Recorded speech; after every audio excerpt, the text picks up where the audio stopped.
How do I even know what's going on in my culture and what type of culture I have in my organization?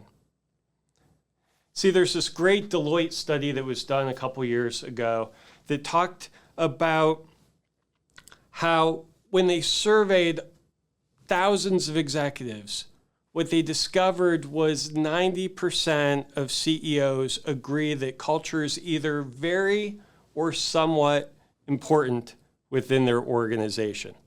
So you might say to me, Tim, well, no duh, of course culture is important. Everyone knows that. At least 90% of people do.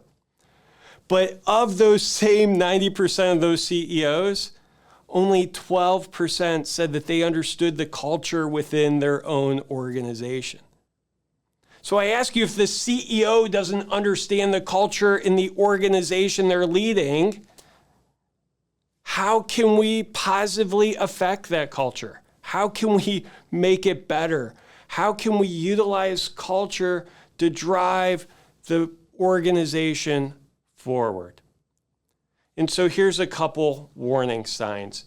If you see timelines start to slip across your organization and people not stepping up and taking accountability, that's a warning sign.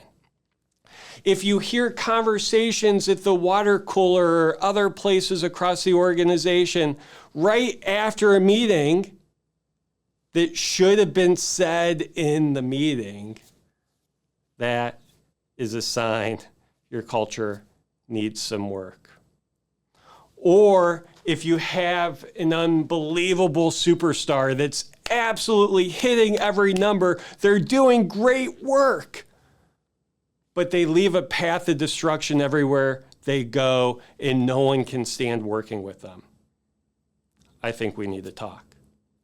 So reach out to me. I'd love to help you think through the culture in your organization to go from one of the 12% that understand their culture and be able to come up with a plan on how to systematically drive that culture forward so you get better results, have a more cohesive, accountable, collaborative, and transparent team that drives accountability.